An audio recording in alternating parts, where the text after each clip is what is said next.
আসসালামু আলাইকুম। এখন আমি আপনাদের মিড টার্মের মার্কস গুলি বলবো। তো যারা অলরেডি জয়েন করেছেন তারা তো ভালো জেনে নেবেন, আর যারা জয়েন করেননি তারা পরবর্তীতে জেনে নিতে পারবেন বা রেকর্ড দেখেও জানতে পারবেন। যারা পরীক্ষায় অ্যাটেন্ড করেছেন মূলত 30 মার্কস, ব্রেকডাউন হলো 15 ভাইবা এবং 15 অ্যাসাইনমেন্ট। আপনাদের একটি অ্যাসাইনমেন্ট দিয়েছিলাম, টপিক ছিল ফাইন্যান্সিয়াল মার্কেট অ্যান্ড ইনস্টিটিউশনস। তো মোটামুটি আপনারা ভালোই লিখেছেন অ্যাসাইনমেন্টে। তো দুই একজন হয়তো শুধু মার্কেটটাকে হাইলাইট করেছেন, ইনস্টিটিউশনটা সম্পর্কে খুব একটা লিখেন না। তো সে অনুযায়ী আপনারা মার্কস পেয়েছেন। তো আমি এখানে যে মার্কসটা বলবো এটা 30-র মধ্যে, তার মানে ভাইবা এবং অ্যাসাইনমেন্ট দুইটা অ্যাড করে টোটাল কত পেয়েছেন আউট অফ 30 সেটি আমি বলছি। এখানে ভাইভাতে যারা অ্যাটেন্ড করেছেন তাদের সিরিয়াল অনুযায়ী বলছি। আমাদের প্রথমে ভাইবা দিয়েছেন একরাম হোসেন, উনি পেয়েছেন 26 out of 30। Thank you sir. তারপরে নুরুল হুদা 24, তারপরে শরীফ হুসাইন 25। রিয়াদ হোসেনের অ্যাসাইনমেন্টটা তো কনফার্ম না, উনি জয়েন করলে কনফার্ম হয়ে পরে মার্কস বলবো। তারপরে সাইমউদ্দিন 27, তারপরে জুনাইদুর রহমান, আলহামদুলিল্লাহ স্যার। জুনাইদুর রহমান 27, কবির হোসেন 27, এরপরে তোফাজ্জল লাস্ট, তুহিন উনি পেয়েছেন 20। তো এই হলো টোটাল আমাদের যে কজন পরীক্ষায় অ্যাটেন্ড করেছেন তাদের মার্কস। জি স্যার। তো সবাইকে যা পাইছি শুকরিয়া, আলহামদুলিল্লাহ স্যার। কংগ্রাচুলেশন জানাচ্ছি। সবাই মোটামুটি ভালো করেছেন। Thank you sir. জি স্যার। তো আলহামদুলিল্লাহ অনেকেই স্যার। অনেকেই ভাইভাতেও ভালো করেছেন। ভাইভা তো যারটা সেই জানেন, কিন্তু মোটামুটি সবাই ভালো করেছেন। তো স্যার আপনাকে এখানে থ্যাংক ইউ স্যার। ওয়েলকাম। তো এখানে যারা একটু কম পেয়েছেন মূলত ভাইভা প্লাস অ্যাসাইনমেন্ট এগুলিতে একটু সমস্যা ছিল এই কারণে। তবে মোটামুটি এখানে এ প্লাস মার্কস কিন্তু ম্যাক্সিমাম, কারণ আমরা জানি 80% স্যার এ প্লাস। ইনশাআল্লাহ। তো 30-র মধ্যে এ প্লাস কিন্তু 24। জি স্যার। তো সেই হিসাবে কিন্তু এখানে অলমোস্ট সবাই এ প্লাস মার্কস পেয়েছেন, দুই একজন ছাড়া। তো আশা করি ফাইনালেও আপনাদের এই ধারাবাহিকতা আরো ভালো করবেন। এটা তো ইনশাআল্লাহ থাকবেই, স্যার। আরো ভালো করবেন ইনশাআল্লাহ।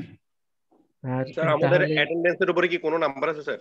জি জি, অ্যাটেন্ডেন্স সেটা তো 10, কখন? 10% মানে 10 মার্কস। আর এই 10 মার্কসের মধ্যে আপনি যদি মিনিমাম যতগুলি ক্লাস করবেন সেই অনুযায়ী মার্কস পাবেন। টোটাল জি তো স্যার। আমাদের 12টা ক্লাস মনে করেন। তো এর মধ্যে 10টি ক্লাস যদি আপনার প্রেজেন্ট থাকে আপনি ফুল মার্কস পাবেন ইনশাআল্লাহ। ইনশাআল্লাহ। তো এখানে যারা অ্যাটেন্ড ইনশাআল্লাহ। করেন এখানে অলরেডি রেকর্ড থাকে কি কয়টা ক্লাসে আপনি অ্যাটেন্ড করেছেন। তো ওখান থেকে আমি দেখে নিব কি কয়টা ক্লাস করেছেন। জি আর স্যার। এমনিতে তো আপনাদেরকে আমি চিনি, তো জানি জি কে কে স্যার। ক্লাস করছেন। জি স্যার। যেহেতু আপনি তো স্কুল, চেহারা দেখলে স্যার বুঝেন কে কে ক্লাস সেটাই করে। না, নাম দেখলেই আমি বুঝতে পারবো যে জি স্যার। মোটামুটি স্যার তো আর আমাদের তো আপনারা। চিনেন স্যার আপনার। হ্যাঁ সেটাই Yes, আর কি। yes. হ্যাঁ হয়েছেও চিনি, যদিও সামনাসামনি অনেকের সাথে দেখা হয়নি, তারপরে মোটামুটি সবাই পরিচিত এখন। তো যাই হোক, আমাদের এই ধারাবাহিকতা আরেকটি হলো আপনাদের অ্যাটেন্ডেন্স 10 মার্কস, আর 10 মার্কস হলো আমাদের ক্লাস টেস্ট। একটি ক্লাস টেস্ট নিয়েছি আমরা, আরেকটি নিব ইনশাআল্লাহ। আরেকটি বিষয় হলো 10 মার্কস রয়েছে, সেটি হলো অ্যাসাইনমেন্ট এন্ড প্রেজেন্টেশন। তো ওটার জন্য আপনাদেরকে কিছু টপিক দিয়ে দিব, সেটা আপনারা তোমার এই ক্লাসের মধ্যেই এক একজনকে টপিক দিব, আগেই প্রিপারেশন নিয়ে রাখবেন। এবং এখানে আপনি 4-5 মিনিট বলবেন ওই পার্টিকুলার টপিকের উপর। তো ওটা ওটা আছে প্রেজেন্টেশনের উপরে আছে 10 মার্কস। জি তাহলে স্যার। অ্যাটেন্ডেন্স 10, ক্লাস টেস্ট 10, আর প্রেজেন্টেশন 10, এই হলো 30। আর মিড টার্ম 30, এগুলো 60, আর ফাইনাল 40, এগুলো টোটাল 100 মার্কস 100 ব্রেকডাউন। স্যার। এই 100 জি স্যার। মার্কসের মধ্যে টোটাল কাউন্টিং যদি আপনার 80 আসে তাহলে আপনি এ প্লাস পাবেন, 80 এন্ড অ্যাবাভ। ইনশাআল্লাহ। আর এরপরের তো গ্রেডিং গুলি আপনারা জানেন, 75 থেকে 80-র মধ্যে হলো এ, 70 থেকে 74 পর্যন্ত হলো এ মাইনাস, এবং 70-র নিচে হলো 65 পর্যন্ত বি প্লাস, এরকমের গ্রেডিং গুলি হয়ে থাকে। এটা তো আপনাদের জানা আছে। জি স্যার। তো এইগুলো আমাদের টোটাল মিড টার্ম। এবং আশা করি ফাইনাল পর্যন্ত যতগুলি ক্লাস হয় আপনারা সবাই অ্যাটেন্ড করবেন। ইনশাআল্লাহ। অ্যাটেন্ড ইনশাআল্লাহ স্যার। করলে সবাই ভালো করতে পারবেন, এটাই স্বাভাবিক। কারণ এখানে আমরা এমন জটিল কোনো বিষয় পড়ি না যেটা আপনি মানে খুব কঠিন বিষয় আপনি বুঝবেন না, পারবেন না, এরকম না। যেগুলি আমরা শিখছি এখানে ক্লাস করলে, আলোচনা শুনলে বা পরবর্তীতে আবারও শুনলে এটা আপনার কাছে ক্লিয়ার হবে এবং আপনি ভাইভাতে ভালো করতে পারবেন, সেটাই স্বাভাবিক। তো আমরা সেটাই এক্সপেক্ট করি। ইনশাআল্লাহ। তো এখন আমাদের ফাইনালের সিলেবাসের মধ্যে যে চ্যাপ্টারগুলি রয়েছে, আজকে ওই চ্যাপ্টার, নতুন একটি চ্যাপ্টার শুরু করব। আপনাদের একটি কোর্স আউটলাইন দিয়েছিলাম, জি স্যার। মনে আছে? জি স্যার। তো ওর মধ্যে যে টপিকগুলি ফাইনালে ভাগ করা আছে, ওর মধ্য থেকে একটি চ্যাপ্টার আজকে শুরু করব, সেটি হলো রিস্ক এন্ড রিটার্ন। এটি বইয়ের কত নাম্বার চ্যাপ্টার? বই যদি সামনে থাকে একটু দেখে নেন। Risk and return.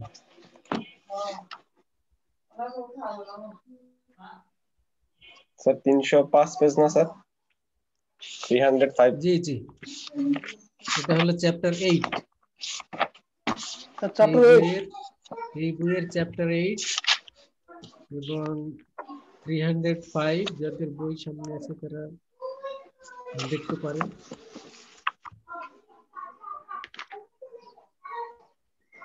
G sir, পাইছি স্যার। জি,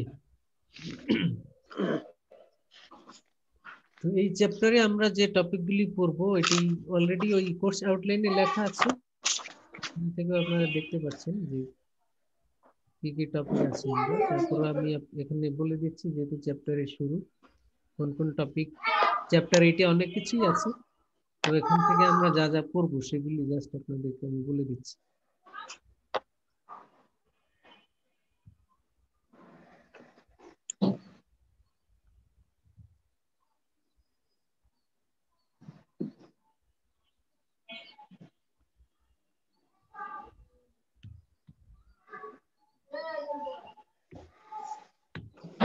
চ্যাপ্টার 8 আপনারা দেখতে পাচ্ছেন কি লেখা?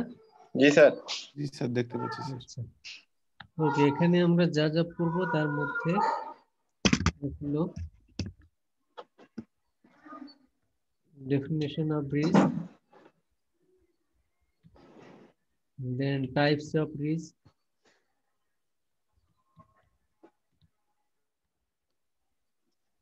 then definition of return,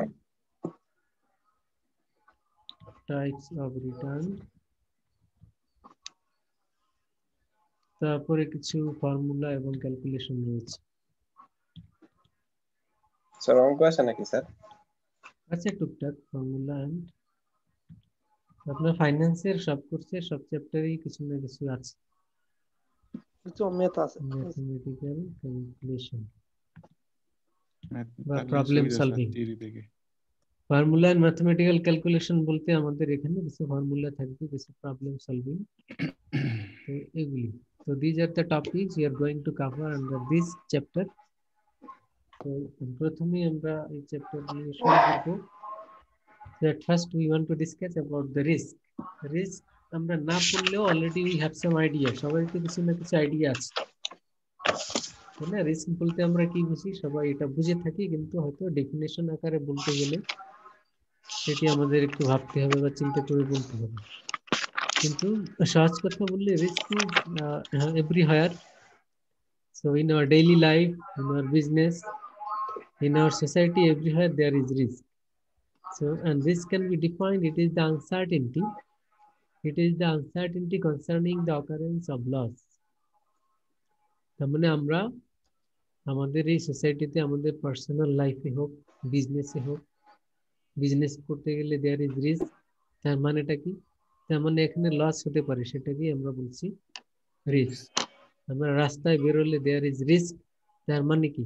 there is a chance of an accident. So আমরা অসুস্থ হয়ে যেতে পারি, দেয়ার ইজ এ রিস্ক, মানে হেলথ রিস্ক। তো হেলথ রিস্ক মানে কি? যে অসুস্থ হয়ে যেতে পারি। তার মানে আমরা যেখানেই যাচ্ছি সেখানেই হলো দেয়ার ইজ সাম আনসার্টেনটি। আর এই uncertainty concerning the occurrence of loss, that is called risk, or it is the deviation. It is the deviation from the expected, outcome. আমরা যা আশা করি সেখান থেকে যে ডেভিয়েশন হয় সেটাই হলো রিস্ক। আমরা কি আশা করি? আমরা বিজনেসে প্রফিট আশা করি। তো এখান থেকে ডেভিয়েশন মানে কি? এটা যদি না হয় সেটাই তো ডেভিয়েশন বা বিচ্যুতি। এই ডেভিয়েশন সেটাকেই আমরা বলছি রিস্ক। তো এখন রিস্ক বিভিন্ন ক্যাটাগরি বিভিন্ন ভ্যারাইটির হয়ে থাকে। তার আগে এই রিস্ক কি যে আমরা ডিফাইন করলাম, এখান থেকে একটি বিষয় বোঝা দরকার যে আমরা হয়তো বিজনেসের ক্ষেত্রে আশা করি যে আগামী বছর আমাদের বিজনেসে প্রফিট কত হবে, আমরা ধরে নিলাম যে 10 লাখ। আচ্ছা, এখন প্র্যাকটিক্যালি কি 10 লাখ হবে? এটা তো আমাদের এক্সপেকটেশন। এক্সপেকটেশন। তো জি sir. What is expected and reality is different. এটা কখনো এক্সাক্ট হয় না। তো 10 লাখ আমরা আশা করলাম, কিন্তু এক্সাক্ট যে 10 লাখই হবে সেটা কিন্তু হবে না। হয় এর চেয়ে একটু বেশি হবে, না হয় এর চেয়ে একটু কম হবে। তো এ কারণে এই ডেভিয়েশনটা এটা কিন্তু গুডও হতে পারে, আবার অনেক সময় ব্যাড হতে পারে।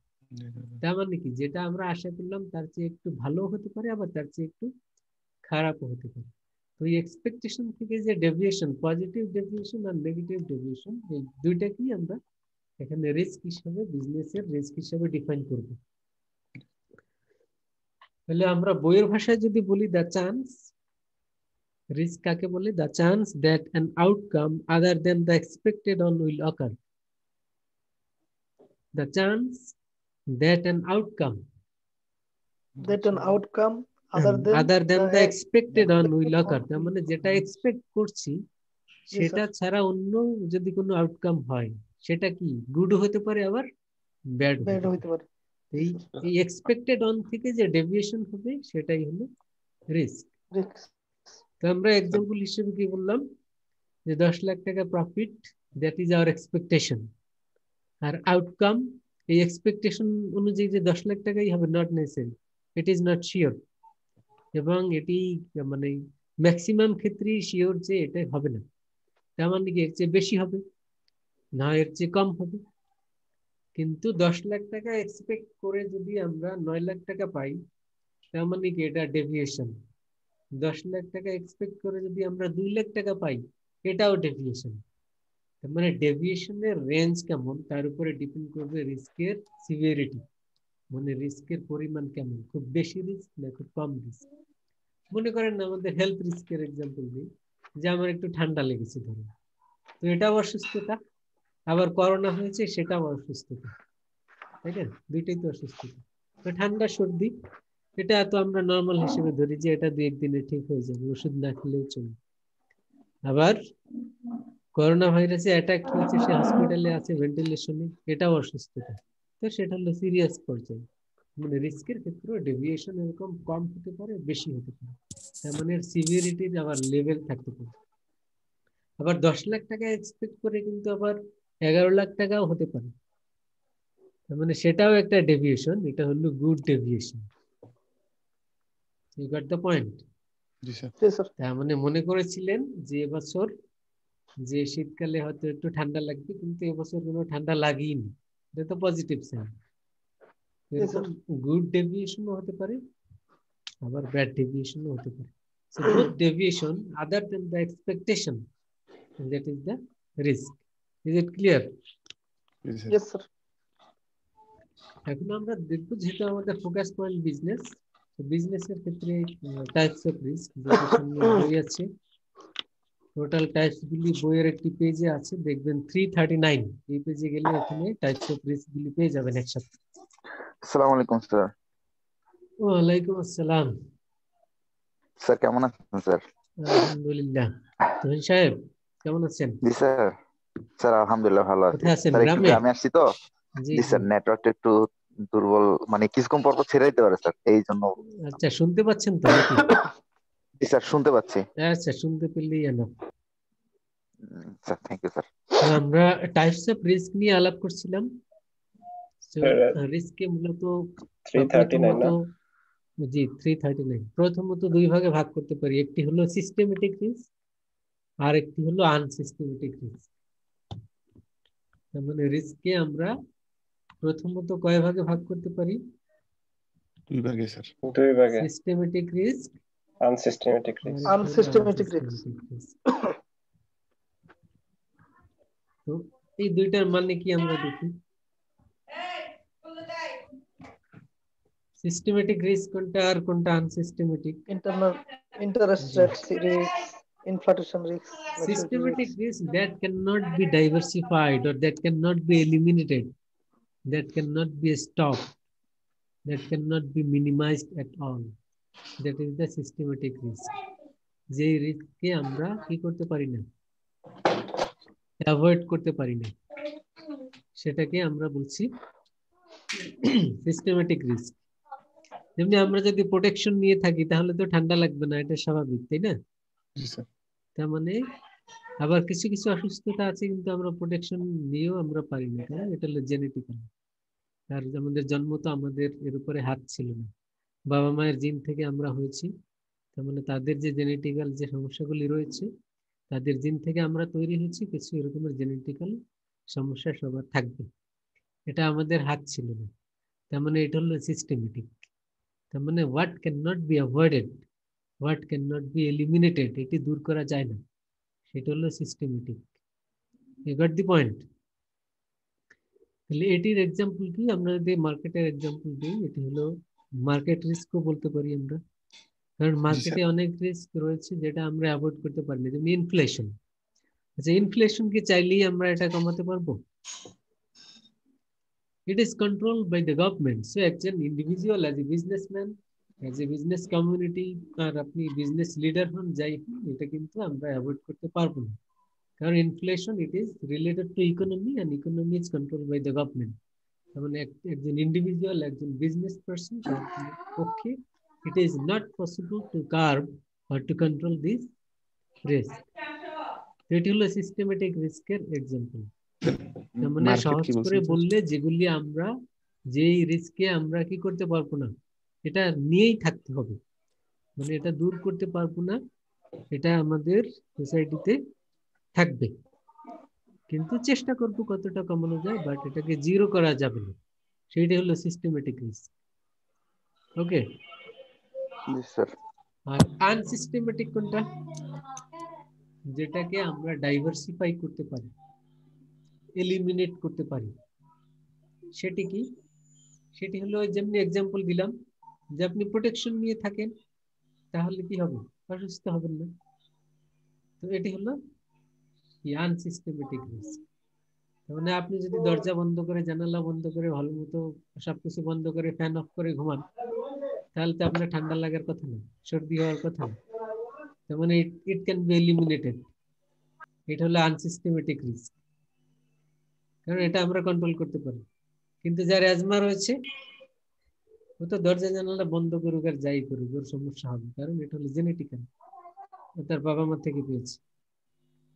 ওইটা হলো সিস্টেমেটিক।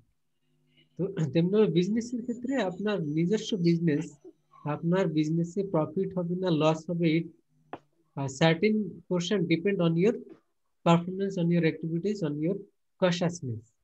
আপনি এমন লোককে ওখানে ম্যানেজারে বসিয়েছেন, ক্যাশে বসিয়েছেন, যে ওখান থেকে কি করে, লোপাট করে, তাহলে বিজনেসে তো লস হবেই। এটি কিন্তু আপনার আয়ত্তের মধ্যে। আপনি চাইলে একজন অনেস্ট লোককে যদি ক্যাশে বসান, আপনার লস অনেকটা মিনিমাইজ হয়ে যাবে। এমন লোককে ম্যানেজার নিয়োগ দিয়েছেন আপনার কোম্পানিতে, সে টাকা লুটপাট করে কোম্পানি থেকে চলে গিয়েছে, তাহলে কি হলো? এটা তো আপনার আয়ত্তের মধ্যে ছিল যে আপনি ওখানে অনেস্ট লোককে অ্যাপয়েন্টমেন্ট দেন। তো এগুলি হলো কি আনসিস্টেমেটিক। তার মানে it can be diversify. You got the point? Yes sir. যেগুলি আমরা কন্ট্রোল করতে পারবো, যেগুলিকে মিনিমাইজ করতে পারবো, সেগুলি হলো আনসিস্টেমেটিক। আর যেগুলি আমাদের আয়ত্তের বাইরে, আমরা মিনিমাইজ করতে পারি না, সেগুলি হলো সিস্টেমেটিক রিস্ক।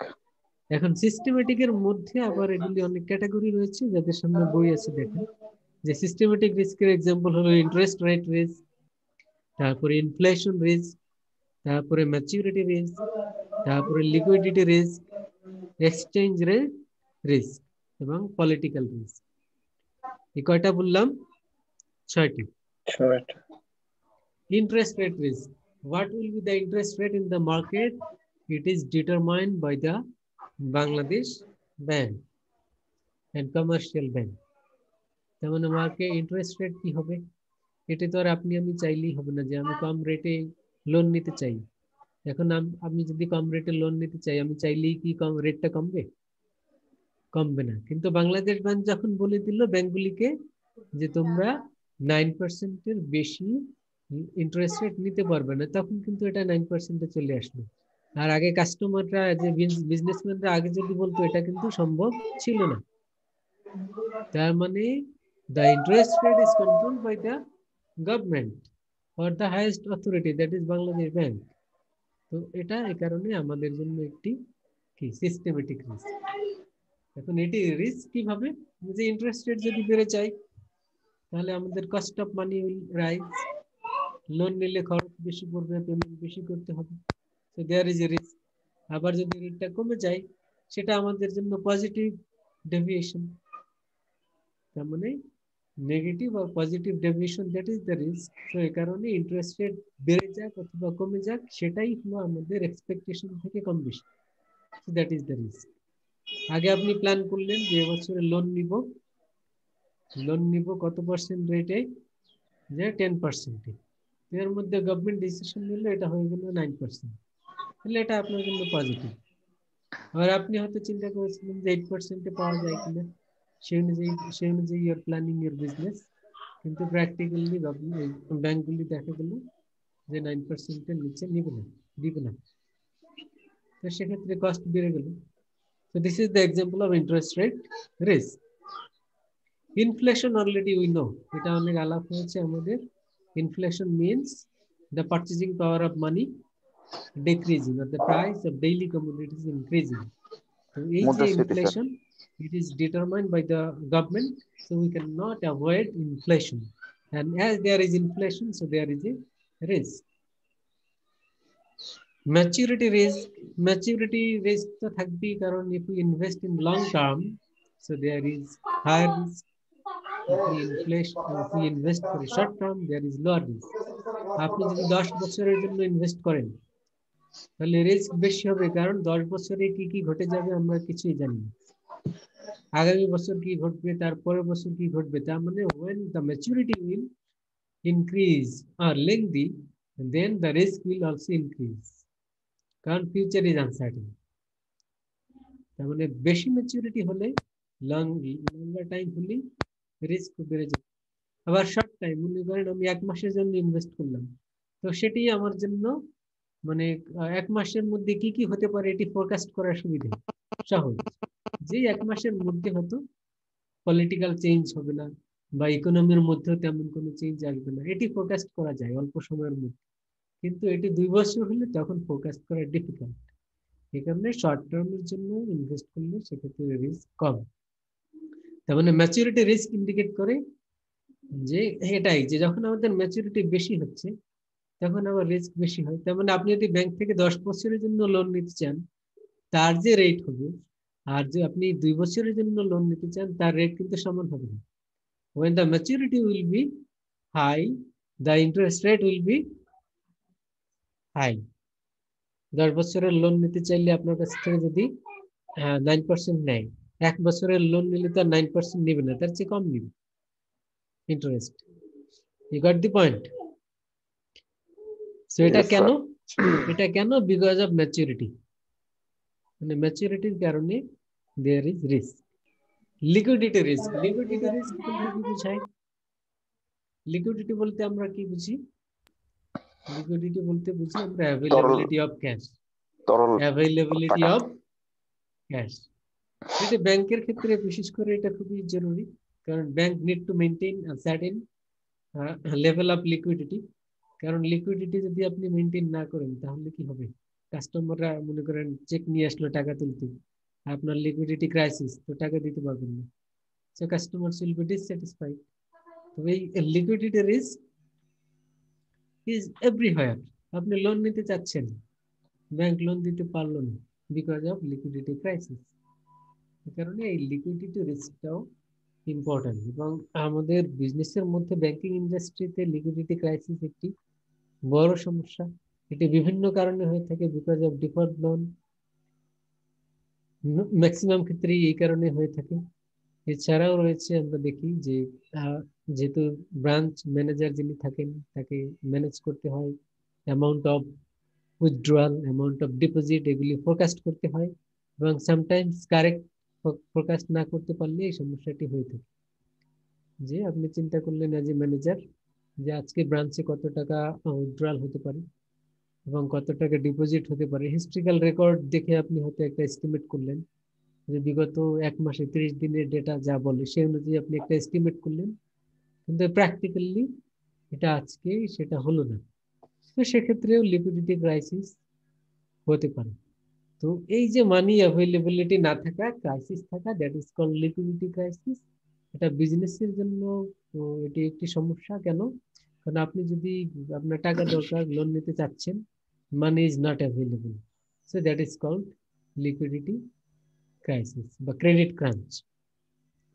তো আপনার বিজনেসের লোন নিতে গিয়ে যদি লোন না পান, এটা কি লিকুইডিটির সমস্যা? এখন সেটি তো আর আপনার হাতে না, আপনি চাইলেই যে লোন পাবেন সেটি তো ইউ ডু নট কন্ট্রোল ইট।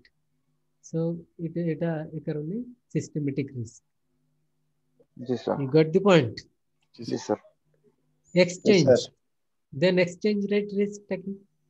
যে what will be the exchange rate, money, dollar to taka, taka to pound, বিভিন্ন ফরেন কারেন্সির সাথে এক্সচেঞ্জ করি আমরা। যেমনি এখন এই রেটটা কত হবে, আজকে কত হবে, কালকে কত হবে, স্পট রেট কত, এটা তো আমরা ডিটারমাইন করি না।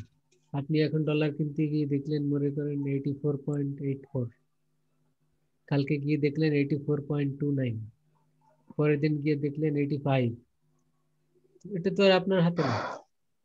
তাহলে ফরেন এক্সচেঞ্জ মার্কেট নামে আরেকটি মার্কেট আছে, আমরা আগে করেছিলাম, that market mechanism determine the foreign exchange rate. তাহলে এটি আমাদের কন্ট্রোলের বাইরে, so that is also the systematic risk. You got the point? জি স্যার। দেন পলিটিক্যাল রিস্ক, এটা তো আমরা সবাই জানি বাংলাদেশের পলিটিক্যাল কন্ডিশন কি হবে আগামী 1 বছরে, এটি হয়তো আমরা জানি না, যে whether it will be turmoil or it will be smooth or stagnant, আমরা কিছু জানি না। We can forecast but not accurately we can forecast. তো এটি হলো পলিটিক্যাল রিস্ক, যেহেতু এটা আমাদের আয়ত্তের বাইরে। You got the point? জি স্যার। কারণ পলিটিক্যাল রিস্কের কারণে বিজনেস ইজ এফেক্টেড। আমরা দেখেছি যখন হরতাল হয় বিজনেসের অনেক ক্ষতি হয়, তারপরে পলিটিক্যাল টার্মোয়েলের কারণে অনেক ক্ষতি হয়, পোর্টগুলি বন্ধ থাকে। তো এরকমের এই অচল অবস্থা তৈরি হওয়ার কারণে আমরা দেখি বিজনেস বা ইকোনমি এফেক্টেড হয়ে থাকে। So this risk is called political risk. এবং এই যে 6টি রিস্কের কথা বললাম, এগুলি এক কথায় কি? Systematic risk. Systematic risk because we cannot minimize, we cannot avoid, we cannot diversify. বইয়ের ভাষায় বললে ডাইভার্সিফাই, বুঝেন তো? ডাইভার্সিফাই মানে কি? অন্য জায়গায় স্থানান্তর। ডাইভার্সিফাই অন্য জায়গায় স্থানান্তর স্যার। Sir, diversify, sir. বিজনেসের ভাষায় জি, এক জায়গা থেকে মানে অর্থ আরেক, মানে এক স্থান থেকে আরেক জায়গায় ডাইভার্ট করে দেয়া। ভিন্ন ভিন্ন জায়গাতে। জি স্যার। Sir, বৈচিত্র্যতা না স্যার। জায়গাতে এটা হলো, আপনি প্র্যাকটিক্যাল লোক তো সেই অনুযায়ী বলেছেন, প্র্যাকটিক্যাল অ্যাকশন এটা, যে আমরা রিস্ককে ডাইভার্সিফাই করার জন্য একই জায়গাতে ইনভেস্ট না করে ভিন্ন ভিন্ন জায়গাতে করে থাকি। এর মাধ্যমে কি হয়, রিস্কটা মিনিমাইজ হয়। কারণ কি, সব জায়গায় লস তো আর একসাথে হয়। You got the point? জি স্যার। এটা কি বলা হয় ডাইভার্সিফাইং, যে আপনি যদি ভিন্ন ভিন্ন জায়গাতে ইনভেস্ট করেন, সব জায়গায় তো আর একসাথে লস হবে না, তার মানে we can diversify the risk, মানে ভাগ করে দেয়া, রিস্ককে ভাগ করে দেয়া, সব জায়গায় তো আর একসাথে হবে না। You got the point? Okay, তাহলে আবার আমরা এবারে আনসিস্টেমেটিক রিস্কের ক্ষেত্রে আসি। আনসিস্টেমেটিক রিস্কের মধ্যে কি কি আছে? এখানেও 3টে রিস্ক আছে, দেখেন, business risk, financial risk and default risk. Business risk, default আর ফাইনান্সিয়াল কি স্যার আলাদা নাকি? জি, বিজনেস রিস্ক মানে কি? Business risk related to business operations. Business operation, business operations এর সাথে অনেক কিছু রিলেটেড, যে আপনার প্রফিট হবে, সেলস কি হবে, কোয়ালিটি তারপরে কস্ট কি পরিমাণ হবে, এগুলির উপরে ডিপেন্ড করে আপনার প্রফিট। তো আপনার sales related to business operations, cost related to business operations. Cost যদি মিনিমাইজ করা যায়, সেলস যদি বাড়ানো যায়, প্রফিট উইল ইনক্রিজ। তো এই বিষয়গুলি হলো বিজনেস রিস্ক। আপনি যদি লসকে কমাতে চান তাহলে কি করতে হবে? লস কমাতে হলে কি করতে হবে? একটা ওয়ে হলো লস কমাতে। কস্ট কমাতে হবে, তাই না? কিন্তু যদি আবার এরকম হয় যে বাংলাদেশে যেমনি এই যে দেখছেন যে কয়েকটা চিনি কল বন্ধ করে দিয়েছে, দেখেছেন? সুগার আন্দোলনে মিল স্যার। ছাড়া যায়। লস হয়, এখানে কোটি কোটি টাকা লস হয়। এই কারণে গভর্নমেন্ট কি করেছে, কয়টা মনে হয়? 6টা মনে হয়, ছয়টা স্যার 6টা বন্ধ করে দিয়েছে। টোটাল বন্ধ করে 15টার দিয়েছে। মধ্যে 6টা বন্ধ করে দিয়েছে, থাকলো 9টা। এই এখন এটা কি গভর্নমেন্টের দাবি হলো যে এখানে অনেক লস হয়, অনেক ভর্তুকি দিতে হয়, এই কারণে এগুলি বন্ধ করে দেওয়া হচ্ছে। আচ্ছা, রিস্ক মিনিমাইজ করার জন্য কি বন্ধ করে দেওয়াই সমাধান? তাহলে তো সবাই ব্যবসায় লস হলে সবাই বন্ধ করে দিয়ে চলে যাবে। তো ব্যাংকগুলিও তো সবাই ডিফল্ট রিস্কের মধ্যে আছে, তাহলে কি সবাই ব্যাংক বন্ধ করে দিবে এর জন্য? সেখানে তো আর সেটা হয় না। মানে সেখানে ওখানে তো অন্য মেকানিজম নেওয়া হয়। তাহলে এখানে রাষ্ট্রায়ত্ত কোম্পানির ক্ষেত্রে কেন বন্ধ করার ডিসিশন নেওয়া হয়? এখানে তো অনেক লোক বেকার হয়ে যাচ্ছে না? যে এর আগে পাটকল বন্ধ করে দেওয়া হয়েছে, আপনারা দেখেছেন তো এই বছরই। তো এতগুলি পাটকল বন্ধ করলো, তারপরে এখন আবার এই যে সুগার মিল বন্ধ করে দিচ্ছে। তো মানে এটা সমস্যার সমাধান না করে, রিস্ককে মিনিমাইজ না করে, লস কেন হচ্ছে সেটা আইডেন্টিফাই না করে যদি আপনি বন্ধ করে দেন, তাহলে তো সমস্যার সমাধান হয় না, আর জটিল হয়। জটিল কেন হয়? কারণ অনেক লোক বেকার হয়ে যাবে। এই লোকগুলি কি করবে? এই লোকগুলি যদি আবার কর্মসংস্থানের ব্যবস্থা না হয়, ultimately they will create anarchy in the society. সোসাইটির অ্যানার্কি বেকারত্বের বাড়বে, সমস্যা বেড়ে নৈরাজ্যকর পরিস্থিতি তৈরি হবে, এই লোকগুলি বিভিন্ন অপরাধ কর্মে যুক্ত হবে। They will try to search for job, job যদি না পায়, তো এরকমের অনেক সমস্যাই তৈরি হবে। তার মানে একটি সমস্যার সমাধানের জন্য আর অনেকগুলি সমস্যা তৈরি হচ্ছে। তো এটা লোকসান কেন হচ্ছে সেটি আপনি সমাধান কেন করছেন না? বাংলাদেশে তো লোকাল সুগারের ডিমান্ড অনেক বেশি, যেটাকে আমরা ব্রাউন সুগার বলি বা লাল চিনি। কিন্তু ডিমান্ড রয়েছে কারণ ইট ইজ হেলদি, এটার ক্ষতিকর দিক কম। আর যেটি আমাদের মার্কেটে অ্যাভেলেবল, এই যে হোয়াইট সুগার যেটি, this is not sugar actually. এটি হলো অন্য কোনো কেমিক্যাল দিয়ে এটাকে সুগার তৈরি করা হয়। আপনারা অনেক জানেন যে বাংলাদেশে ইম্পোর্ট হয় সব হলো এই যে হোয়াইট সুগার গুলি। এগুলি হোয়াইটটাই স্যার বেশি পাওয়া যায় স্যার। এগুলি কিন্তু সুগার কেন দিয়ে তৈরি না, এগুলি হলো এক প্রকারের পটেটো বা এক প্রকারের আলু আছে, হোয়াইট পটেটো আর কি। তো সেটাকে কেমিক্যাল দিয়ে ইয়ে করা হয়, ক্রিস্টালাইজ করা হয়। তারপরে বাংলাদেশে এগুলি ইম্পোর্ট করে, এগুলি টন টন ইম্পোর্ট করা হয়। এগুলি ওগুলিকে ভেঙে গুঁড়া করে আবার এগুলিকে রিফাইন করে কেমিক্যাল, মানে প্রতিটি পর্যায়ে কেমিক্যাল দিয়ে দিয়ে এটাকে একেবারে হোয়াইট ক্রিস্টাল করা হয়। এখন এই যে হোয়াইট সুগার, এটি মার্কেটে অ্যাভেলেবল, সব দোকানে, একেবারে পাড়ার সব দোকানে পাওয়া যাচ্ছে। আর আপনি ওই যে ব্রাউন সুগার খুঁজে দেখেন আছে কিনা আশেপাশে, সব জায়গায়, সব জায়গায় নেই।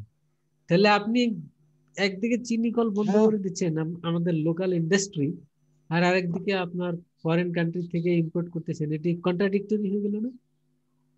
মানে নিজের ক্ষতি করে আর একটা বিজনেসকে দাঁড় করানো হচ্ছে। ইম্পোর্ট বিজনেসকে আপনি দাঁড় করাচ্ছেন, আর লোকাল ইন্ডাস্ট্রিগুলি, দেশের ইন্ডাস্ট্রি ক্ষতিগ্রস্ত হচ্ছে। তার মানে এটা যদি আমরা দেশের ওয়েলফেয়ার পয়েন্ট অফ ভিউ থেকে চিন্তা করি, so it is better to industrialise the country. আর ইন্ডাস্ট্রিয়ালাইজেশনের জন্য তো ইন্ডাস্ট্রিকে আরো স্প্রেড করা, এটা তো আর বন্ধ করা না। কিন্তু আপনি বলবেন যে এখানে অনেক দুর্নীতি রয়েছে, এখানে লস রয়েছে, সেটাকে সলভ করতে হবে, শর্ট আউট করতে হবে যে হাউ টু সলভ ইট। কারণ একটি প্রাইভেট ফার্ম যখন লসের মধ্যে থাকে, সে তো এটা অচিরেই সমাধান করে ফেলে। তাহলে রাষ্ট্রায়ত্ত কোম্পানিগুলি কেন যুগের পরে যুগ, বছরের পর বছর কিভাবে তারা লসের মধ্যে থাকে? তার মানে দেয়ার ইজ সামথিং রং। সেই রংটাকে তো আপনার সলিউশন করতে হবে। সেটি না করে তো আপনি বন্ধ করে দিলে সমস্যার সমাধান হবে না। যদি বন্ধ করে দেয়াই সমাধান হয়, তাহলে তো এই যে আমাদের রাষ্ট্রায়ত্ত 4টি ব্যাংক তারা যুগ যুগ ধরে লস করে আসছে, তাহলে তো ওগুলিও বন্ধ করতে হবে আপনার। আপনারা সবাই জানেন হয়তো যে প্রতি বছর বাজেটে কোটি কোটি টাকা এই রাষ্ট্রায়ত্ত ব্যাংকগুলিকে দেয়া হয়।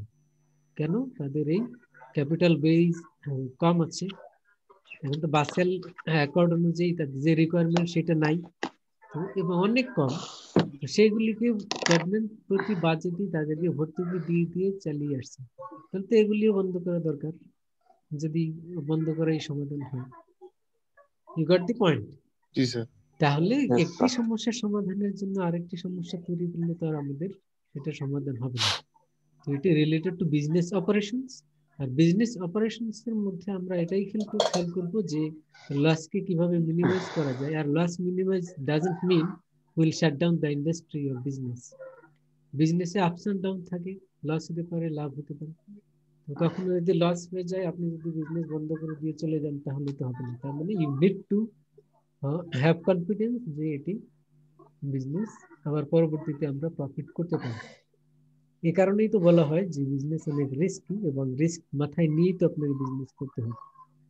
এই বিজনেস অপারেশনস এর সাথে রিলেটেড যে রিস্কগুলি সেটা আমরা মিনিমাইজ করতে পারি। when you will be experienced, when you will be efficient enough, then you can minimize.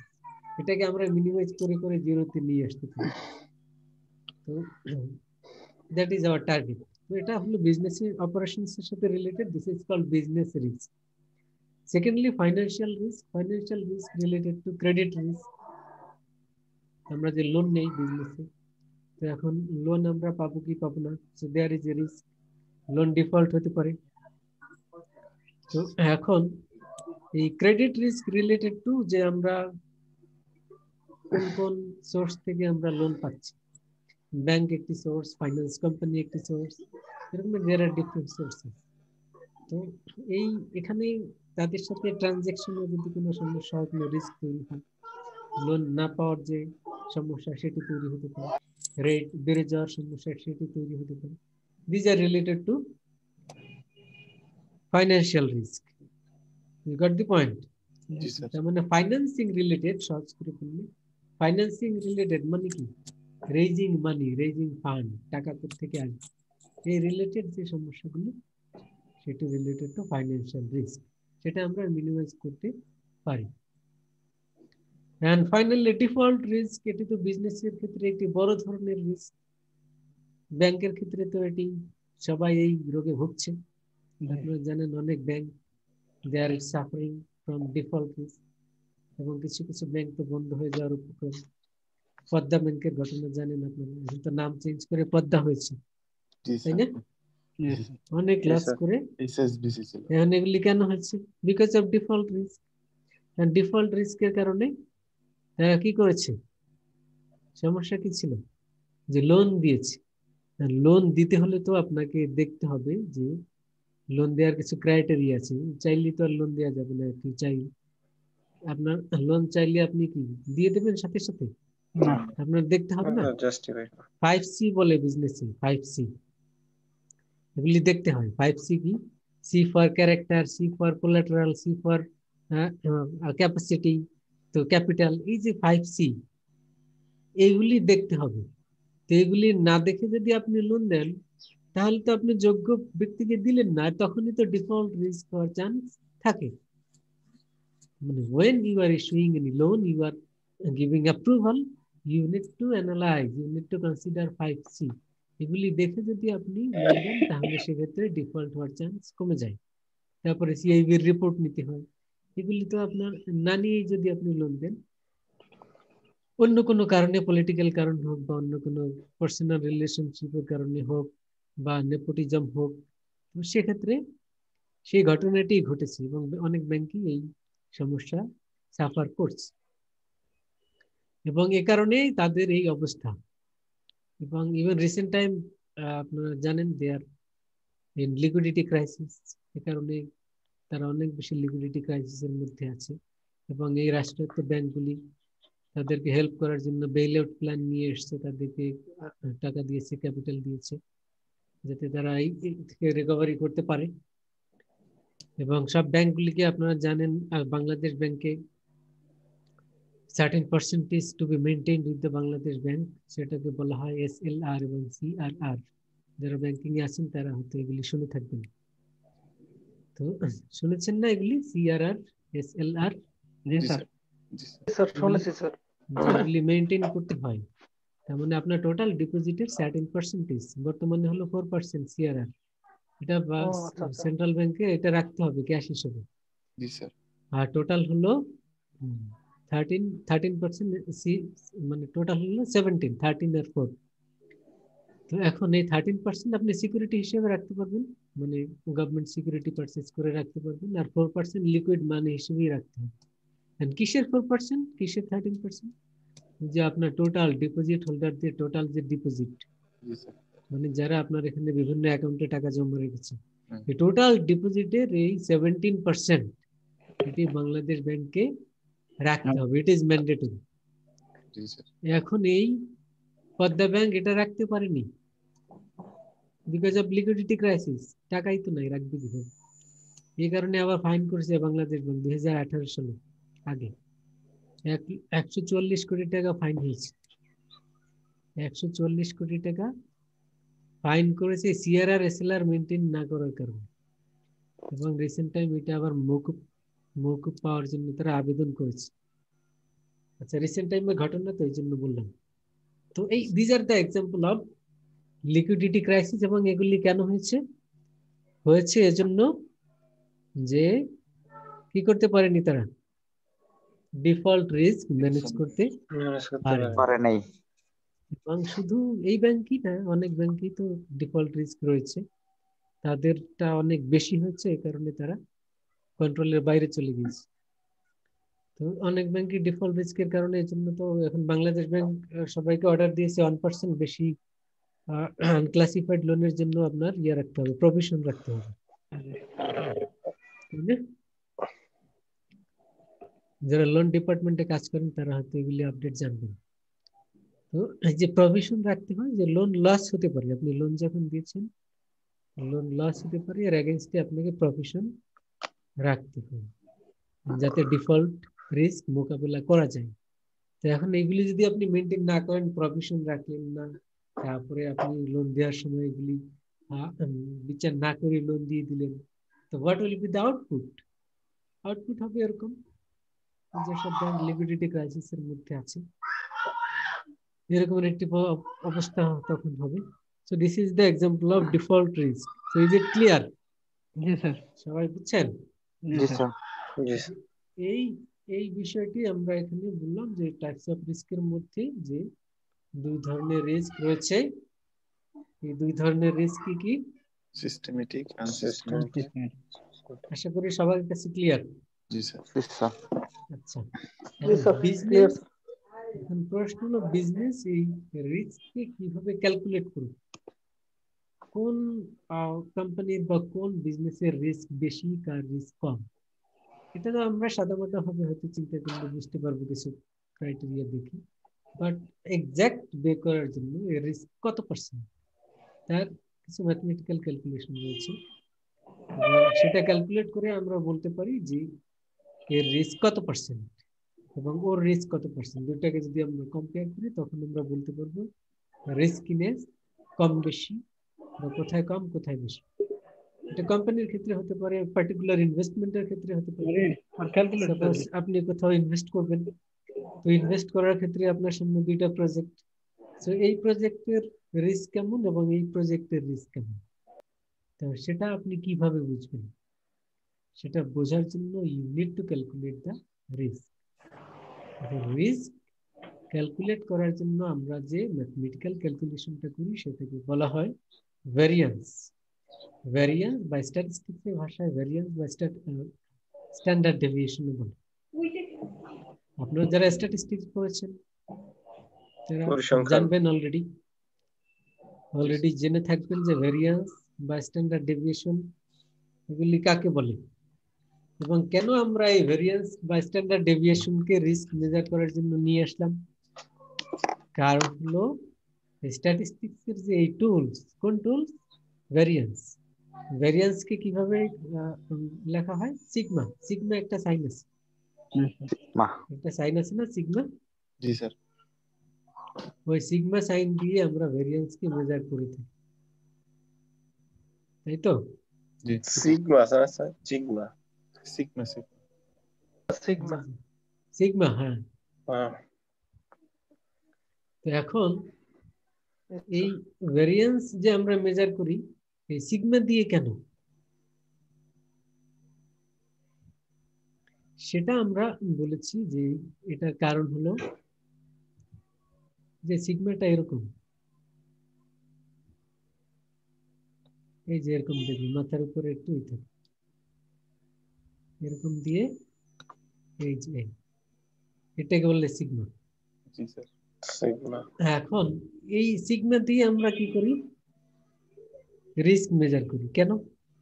কারণ এই সিগমা হলো একটা স্ট্যাটিস্টিক্স এর টুলস, এটি দিয়ে ভেরিয়েন্স মেজার করা হয়। তার মানে এক্সপেকটেশন থেকে, মিন থেকে, স্ট্যাটে এক্সপেকটেশন বললে, স্ট্যাটে বললে মিন বা অ্যাভারেজ, অ্যাভারেজ থেকে ডেভিয়েশন কত, অ্যাভারেজ থেকে ডেভিয়েশন কত সেটা বের করার জন্য এই টুলসটা ইউজ করা হয়। আর অ্যাভারেজ থেকে ডেভিয়েশন দিয়ে আবার আমরা বিজনেসের ক্ষেত্রে আবার, যেহেতু এটা আমরা প্রবাবিলিটি ডিস্ট্রিবিউশন এরকম একটা সাইন আছে দেখুন, প্রবাবিলিটি ডিস্ট্রিবিউশন স্টার্ট করলে দেখুন এর মধ্যে যে আমি লাইনটা দিলাম এটা হলো অ্যাভারেজ, বুঝছেন? অ্যাভারেজ মধ্যে লাইনটা ড্র করলাম, এটা হলো অ্যাভারেজ। ডান দিকে হলো পজিটিভ, বাম দিকে হলো নেগেটিভ। নেগেটিভ।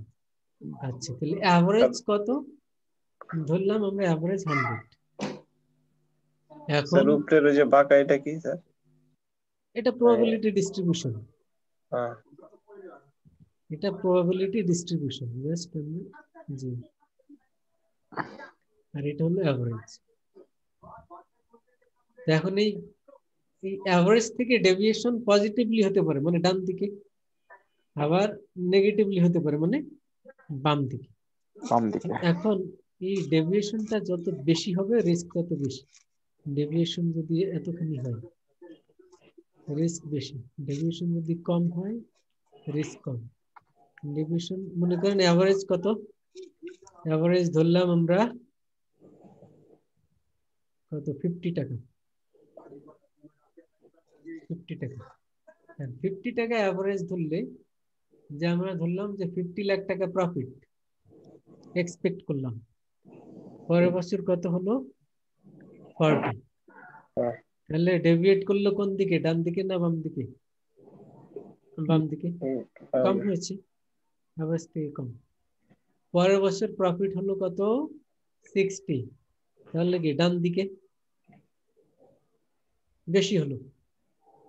আচ্ছা, তার মানে এই তাহলে ডেভিয়েট করলো কত, 10, 50 অ্যাভারেজ হয়েছে 40, আবার হয়েছে 60, তাহলে অ্যাভারেজ থেকে কত ডেভিয়েট করেছে, 10। You got the point? এগুলি হলো স্ট্যাটিস্টিক্স এর টুল। স্যার আরেকটু বুঝিয়ে দিবেন স্যার, একটু সামনের দিকে। স্ট্যাটিস্টিক্সে এগুলি শিখবেন, এগুলি স্ট্যাটিস্টিক্স এর ডিসকাশন, তো ওই জন্য ওখানে ডিটেইলসে যাচ্ছি না, জাস্ট বোঝার জন্য একটু বললাম। আচ্ছা, ঠিক এখানে আছে। ডেভিয়েশনটা বুঝলেই হবে, যে ডেভিয়েশন হলো পজিটিভ হতে পারে আবার নেগেটিভ হতে পারে। নেগেটিভলি হতে পারে। ডেভিয়েশন যদি বেশি হয়, ডেভিয়েশন বেশি হলে রিস্ক বেশি, কম হলে রিস্ক কম। কেন? কারণ আপনি চেয়েছেন 50, পেয়ে গেছেন কত, 49, তাহলে কি ডেভিয়েশন কম, কম। তার মানে রিস্ক কম। আপনি চেয়েছেন 50, পেয়েছেন 30, অনেক কম পেয়েছেন, তার মানে কি ডেভিয়েশন অনেক বেশি, রিস্ক অনেক বেশি। তার মানে যদি অ্যাভারেজের কাছাকাছি হয় রিস্ক কম, আর যদি অনেক বেশি দূরে হয় রিস্ক বেশি। এখন স্ট্যাটিস্টিক্স এর এই টুলস, এটা এই ডেভিয়েশনটা মেজার করার জন্য আমরা এই সিগমা যে সাইনটি দেখালাম, এই সিগমা দিয়ে আমরা এটা কি করি, মেজার করি। এই যে আমরা এই সাইনটা দেখালাম না সিগমা, এটা দিয়ে আমরা এটা মেজার করি যে কি পরিমাণ ডেভিয়েশন। এখন ডেভিয়েশন যদি অনেক বেশি হয়, রিস্ক বেশি, সেটা কিভাবে বুঝবো? এই সিগমা বের করে বুঝবো। এখন সিগমা কিভাবে বের করে? এটা স্ট্যাটিস্টিক্সের যে ফর্মুলাটা আছে সেই ফর্মুলাটাই আমরা এখানে অ্যাপ্লাই করব, বুঝছেন? আচ্ছা, ফর্মুলাটা পরে দেখবো, এটা তো ফর্মুলা লিখতে হবে, বোর্ডে লিখে দেখাবো। তো এখানে আমরা এতটুকু জানলাম যে কিভাবে ক্যালকুলেট করে রিস্ক। তো সেক্ষেত্রে কি জানলাম? By calculating the standard deviation বা সিগমা দিয়ে, এটা আমরা এই সিগমাটাকেই বলা হয় স্ট্যান্ডার্ড ডেভিয়েশন। এখন এর উপরে একটা স্কয়ার দিলে এটাকে বলা হয় ভ্যারিয়েন্স। স্কয়ার দিলে কি হয়? ভ্যারিয়েন্স। মানে কি পরিমাণ ভ্যারি করে, আমরা যে এখানে দেখলাম পজিটিভ ভেরিয়েশন, নেগেটিভ ভেরিয়েশন। আর স্কয়ারটা না থাকলে সিগমা। Sigma sigma. বা স্ট্যান্ডার্ড ডেভিয়েশন। এবং এই স্ট্যান্ডার্ড ডেভিয়েশন দিয়ে আমরা রিস্ক মেজার করতে পারি। এর ফর্মুলা পরে শিখব। এখানে এতটুকু জানলে চলবে যে রিস্ক মেজার করার জন্য আমরা কি করি? স্ট্যান্ডার্ড ডেভিয়েশন বের করি। স্ট্যান্ডার্ড ডেভিয়েশন কোথা থেকে আসলো? ইট ইজ এ স্ট্যাটিস্টিক্যাল টুল। এই টুলটা আমরা কেন ফাইন্যান্সে ইউজ করলাম? কারণ স্ট্যাটিস্টিক্সের এই টুলস দিয়ে ভেরিয়েশন মেজার করা হয়, ডেভিয়েশন মেজার করা হয়। আর রিস্কের ডেফিনিশনেও আমরা বলেছিলাম যে আমাদের এক্সপেকটেশন থেকে ভেরিয়েশন কি পরিমাণ।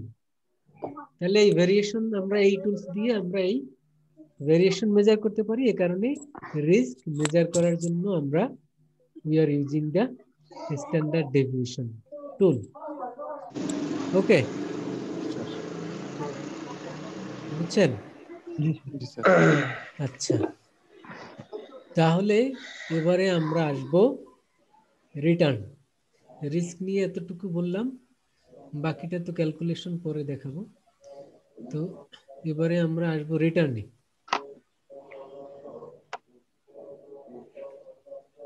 তো রিটার্নের ক্ষেত্রে আমরা কি বলেছি বা কিভাবে ডিফাইন করব?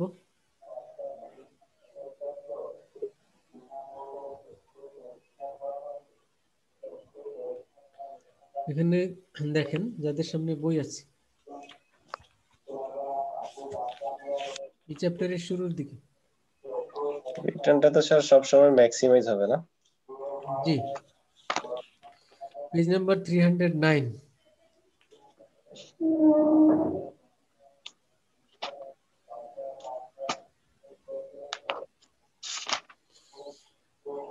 আমরা রিটার্ন বা এক্সপেক্টেড রিটার্ন বলতে কি বুঝি?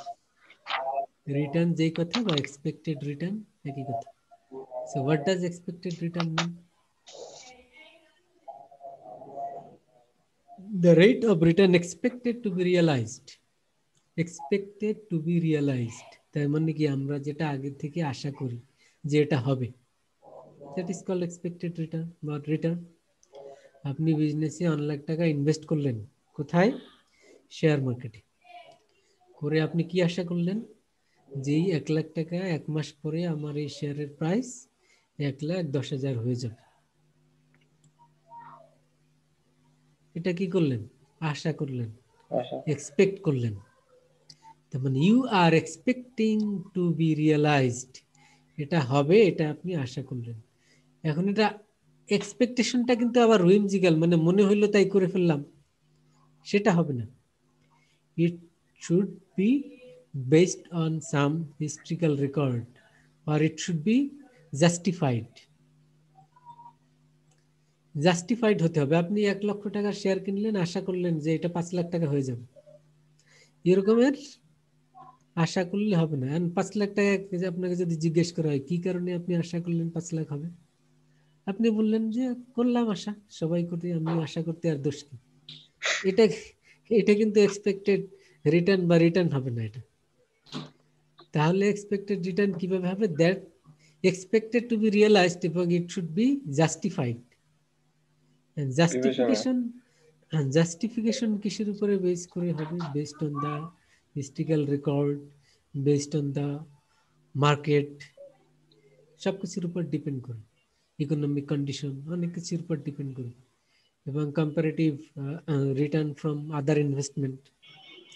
তো আপনি চিন্তা করলেন যে আমি যদি ব্যাংকে টাকা রাখি, ব্যাংকে টাকা রাখলে আমাকে কত দিচ্ছে, মনে করেন 6% দিচ্ছে।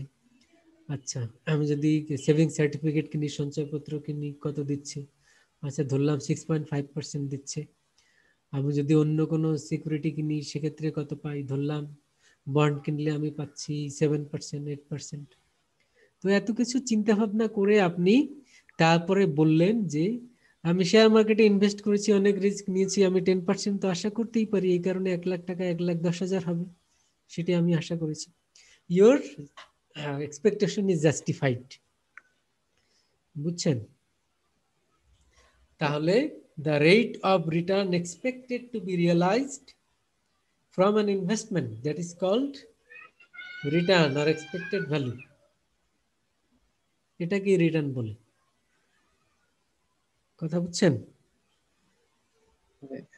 জি স্যার, বুঝতে পারছি স্যার। আচ্ছা, তো এখন প্রশ্ন হলো যে এটা আমরা কিভাবে ক্যালকুলেট করব? ক্যালকুলেট কিভাবে করব? কারণ আমি রিটার্নটা স্যার জি, কারণ রিটার্ন ক্যালকুলেট করতে হলে এখানে তো দেয়ার ইজ আনসার্টেনটি। আপনি ধরলেন 10%, এটা তো এক্সপেকটেশন। কেউ তো না আপনাকে পাইলাম এই যুক্তি দিতে পারে যে ইকোনমিক কন্ডিশন যদি খারাপ হয়, মার্কেট কন্ডিশন যদি খারাপ হয়, তাহলে তো তুমি 10% পাবে না। তাহলে আমাদের একটা অ্যাভারেজ বের করতে হবে। অ্যাভারেজ বের করতে হবে, সেটাকেই আমরা বলবো এক্সপেক্টেড রিটার্ন। অ্যাভারেজটা কিভাবে?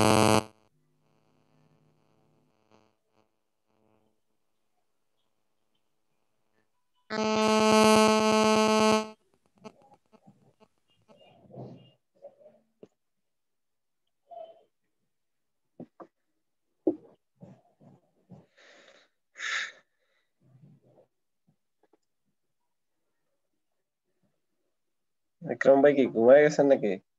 ভাই আছি ঘুমাই না। স্যার ক্লাস করতে করতে তো ঘুমায় যেতেছে ওরা। ঘুমাইন না। ওকে, ওয়েলকাম ব্যাক। জুনাইদ ভাই কি আছে?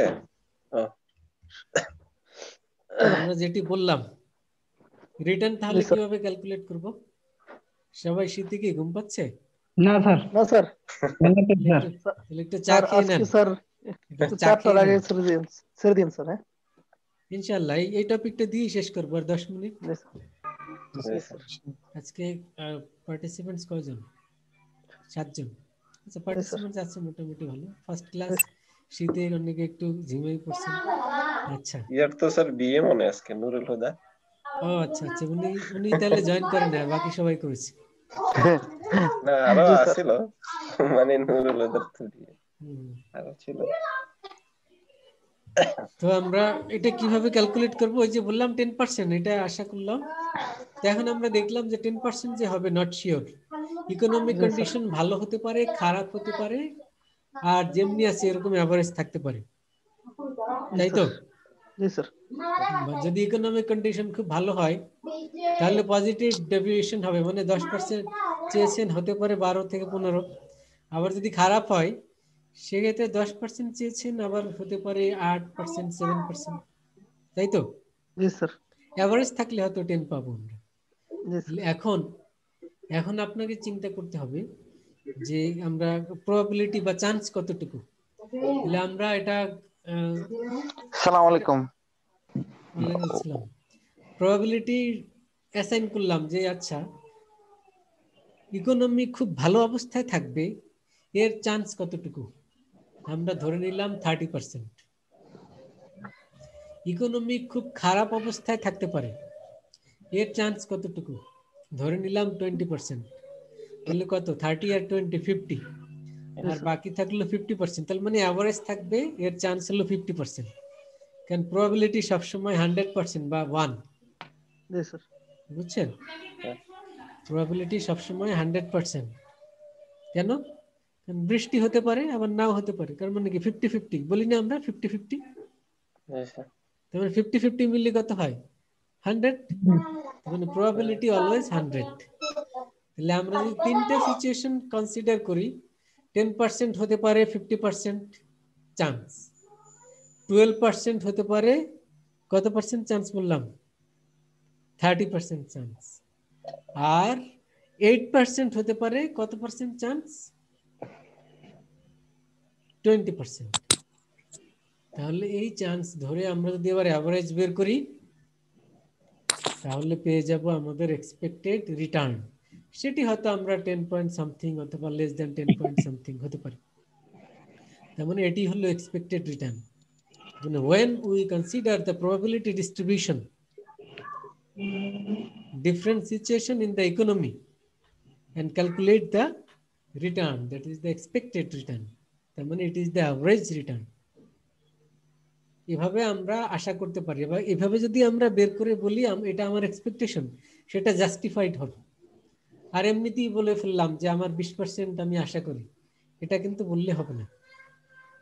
তার মানে based on your economical data or statistics we need to forecast, সেটা জাস্টিফাইড হবে। বুঝছেন এবার? জি স্যার। বুঝলেন নাকি বলেন? আমরা ক্যালকুলেশনে যাব না এখন। আমরা ক্যালকুলেশন বলতে কিভাবে রিস্ক রিটার্ন বের করে, কিভাবে রিস্ক বের করে, সেটা পরের ক্লাসে আলাপ করব, ম্যাথমেটিক্যাল ফর্মুলা এবং ক্যালকুলেশন। আজকে এই পর্যন্তই থিওরির মধ্যে থাকলাম। আর টাইপস অফ রিটার্নের মধ্যে মূলত দুই রকমের, একটি হলো এক্সপেক্টেড আর একটি হলো রিয়েলাইজড বা অ্যাকচুয়াল। মানে যেটা বাস্তবে হয় সেটা হলো অ্যাকচুয়াল, আর যেটা আমরা আগে এক্সপেক্ট করি সেটা হলো এক্সপেক্টেড। কার সাইড থেকে একটু চিল্লা আওয়াজ। ওকে, জি স্যার। তাহলে এ পর্যন্ত আমরা আজকে রাখলাম। যদি না বুঝেন কোনো প্রশ্ন থাকলে। স্যার রিটার্নের লাস্টে কি বলছেন? রিটার্নের দুই ধরনের, এক্সপেক্টেড আর আনএক্সপেক্টেড। আরেকটা না, হলো realize। অ্যাকচুয়াল। একটা এক্সপেক্টেড আর একটা হচ্ছে অ্যাকচুয়াল। যেটা হয় প্র্যাকটিক্যালি, প্র্যাকটিক্যালি আগে থেকে একটা আশা করি, এটা হলো এক্সপেক্টেড।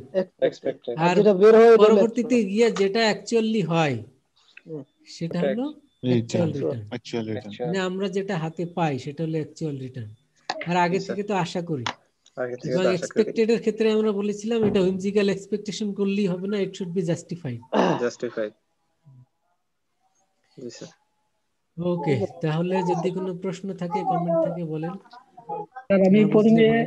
প্রথমে একটু ওই যে গাড়ির ভিতরে ছিলাম তো, এই সিস্টেমেটিক রিস্ক ওই যে 6টা প্রকার বলছিলেন, জি 4টা লিখতে পারছিলাম, আর 2টা মনে রাখতে পারছিলাম কি 4টা লিখতে হবে। আপনি পরে স্যার ওই যে ভিডিও ক্লাসটা দিয়ে দিবে, তখন দেখে নিন। পুরো এটাই দিয়ে দেবে ক্লাস। দেখে নিন। তারপরও আমি 6টা নাম বলছি, শুনেন। Interest rate risk, inflation risk, maturity risk, liquidity risk, exchange rate risk and political risk. জি স্যার, থ্যাংক ইউ। ইয়া ভাই বই কিনছেন না কবির ভাই? না হ্যাঁ, না কিনি নাই। ও বইয়ের ভিতরে তো এক্সপ্লেন করে দেওয়া আছে, বইটা কিনে নিন। জি কিনে নেবো সুযোগ করে। লিখে নিচ্ছি স্যার, থ্যাংক ইউ। ওকে, আর মার্কস কিন্তু বলে দিয়েছি যারা পরে জয়েন করেছেন সবার। আমি শুনতে পারি নাই স্যার। এটা আগে পরে শুনে নিয়েন, এখন আর বলবো না, পরে শুনে নেবেন ইনশাআল্লাহ। জি স্যার। এটা শুরুতেই বলে দেয়া আছে। জি স্যার। ভিডিওটা খেয়াল করলে হবে। ভিডিওটা best of luck. Okay sir. ইনশাআল্লাহ। আসসালামু আলাইকুম স্যার ভালো থাকবেন। আসসালামু আলাইকুম। Okay sir. আসসালামু আলাইকুম। আসসালামু আলাইকুম স্যার। ওয়া আলাইকুম আসসালামু আসসালাম। আলাইকুম।